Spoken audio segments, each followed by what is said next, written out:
Good day and welcome to our daily news roundup on Atlantic TV. I am Michael Gabadia. Here are our top stories. Trump or Tinubu to meet Trump over Christian genocide allegation in Nigeria. Reps move to curb drug alcohol abuse according to National Summit plan. 15% fuel duty to boost local refinery, says ex-Ipman chief. And on the foreign scene, Iran vows to rebuild stronger nuclear sites after Israel-US strikes. And talking sports, Wolves sack Pereira after winless start for EPL season. Now to the news in full. The presidency says President Bola Ahmed Tinubu will meet President of the United States Donald Trump in the coming days to discuss allegations of Christian genocide in Nigeria. Bola said both leaders share common interests in combating insurgency and global terrorism.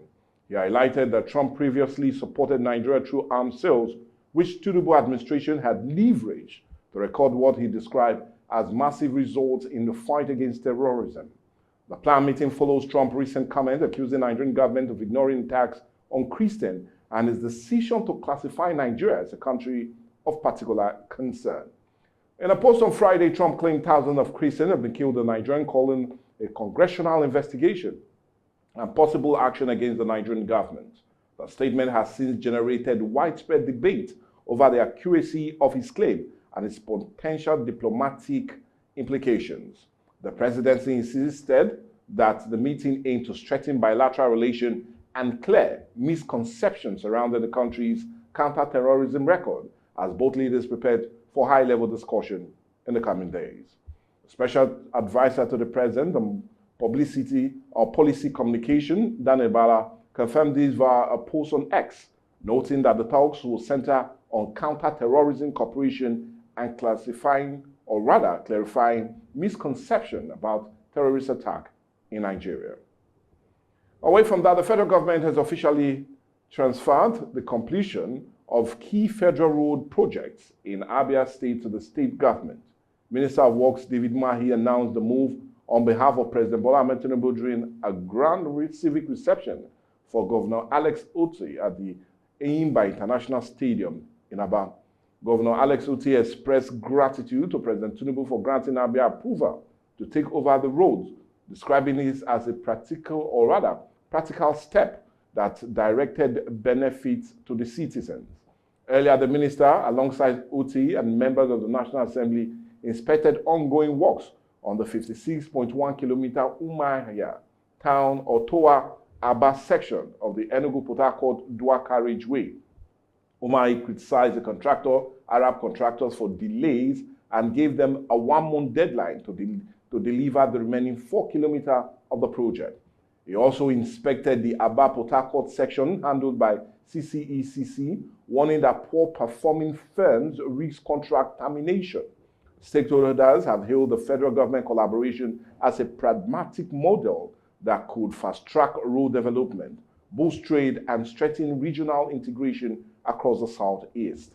The affected projects include the Owerri-Umaka Road, the Umuahia Road, the Omeze Bridge, and the Umuahia-Iketpene Road, all critical transport corridors within the southeast. Umuahia described the development as a model of partnership under the Renewed Hope agenda, saying it reflects the president's inclusive approach to infrastructural delivery across Nigeria. The House of Representatives is taking decisive steps to tackle Nigeria's growing crisis of drug trafficking, alcohol misuse, and substance abuse. Chairman of the committee, Temiye Adelegbe, disclosed these after the committee's inaugural sitting, saying the initiative targets companies and industries operating within the drug, alcohol, and tobacco sector. It said the probe will focus on the abuse of codeine-laced syrups, tramadol, and cheap spirit cocktails, as well as underage marketing and the sale of substandard products. The committee will also examine weak regulatory enforcement and corporate complicity that have threatened public health. He also listed key laws guiding the probe, including the NAFDAC Act, National Tobacco Control Act, Alcon Act, and the FCCPC Act, warning that any attempt to mislead or conceal information will be treated as contempt of the National Assembly. The committee will also collaborate with law enforcement experts from customs and the NDLEA to ensure credible, field-driven investigation. Lawmakers said the upcoming summit will produce a national framework to curb the rising tide of drug and alcohol abuse among young Nigerians and strengthen compliance across industries. An ad hoc committee of the Green Chamber says it will hold a national summit in Lagos and Abuja to gather public input and deliver lasting solution to what is described as a national emergency. The presidency has dismissed claims that President Bola Ahmed Tinubu is engineering the wave of defection by opposition governors and lawmakers into the ruling All Progressives Congress. Since 2023, the opposition landscape has continued to shrink, with 6 governors and over 70 federal lawmakers, 16 senators, and 56 members of the House of Representatives crossing over to the APC. While reasons such as political alignment, access to federal benefits, and fear of anti-graft probes have been cited, the presidency insists Tinubu has played no direct role in wooing defectors.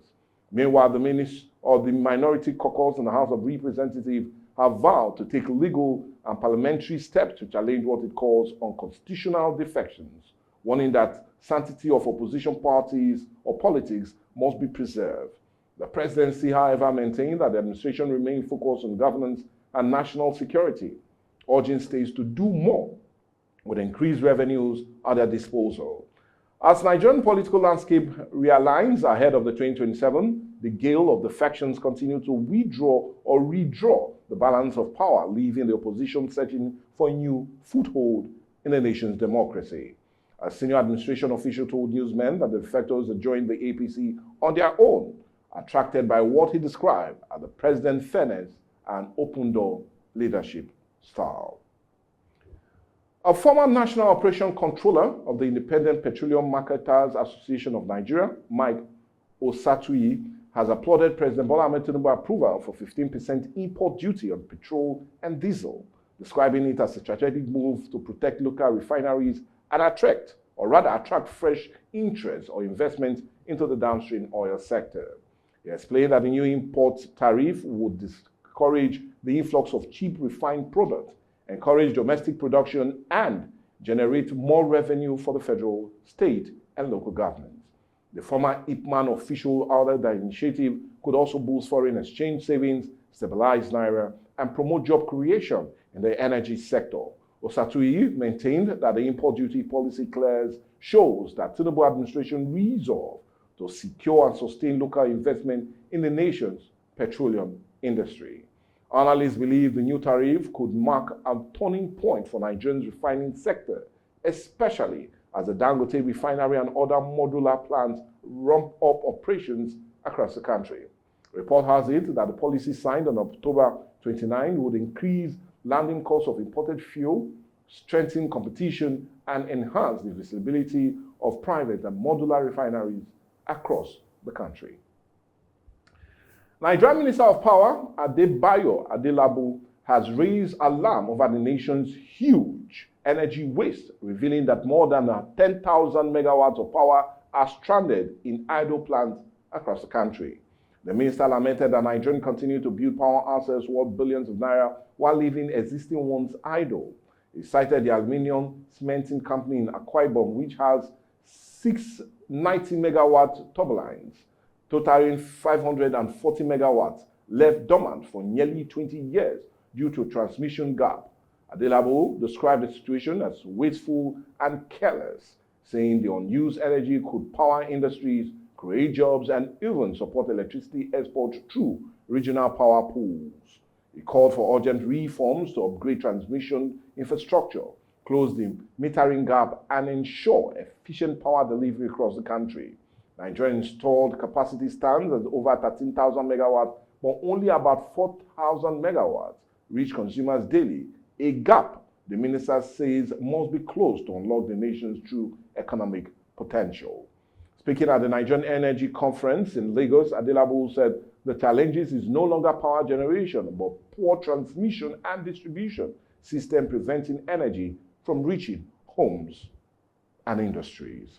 We need to go on a break now, but when we come back, more news across Nigeria as well as business, sport, and foreign. Join us again.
Welcome back. Now the rest of the news. On the foreign scene, Iran says it will rebuild its nuclear facilities stronger than before, following coordinated strike by Israel and the United States that reportedly crippled parts of the atomic program. The statement comes as Oman, a long-time mediator between Tehran and Washington, pushes both sides to return to the negotiation table. Omani Foreign Minister Abdul Sadi said the Mamana dialogue in Bahrain that diplomacy must resume, confirming that the back-channel messages have already been exchanged. Iran's foreign ministry also confirmed it has received new communication from the United States through Oman, though details remain unclear. Meanwhile, Britain, Germany, and France have triggered the United Nations snapback sanction mechanism over Iran's alleged non-compliance with the 2015 nuclear deal, a move likely to further strain relationship.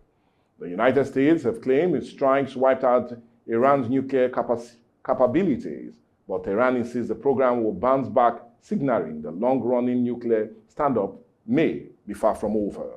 President Masoud Pezeshkian made the vow during a visit to the country's Atomic Energy Organization, insisting that while buildings will destroy Iran, nuclear expertise remain intact. Still on the foreign scene, the British Transport Police have ruled out terrorism in connection with a mass stabbing aboard a train in eastern England, which left several passengers injured. Superintendent Joy Loveless confirmed the suspect was detained shortly after the attack and are being questioned in custody. He assured the public that investigators have found no link to terrorism, describing the incident as isolated. Emergency teams responded swiftly and passengers were treated on the site before being moved to nearby hospitals. Police have since increased patrol across rail stations in the region to restore commuter confidence.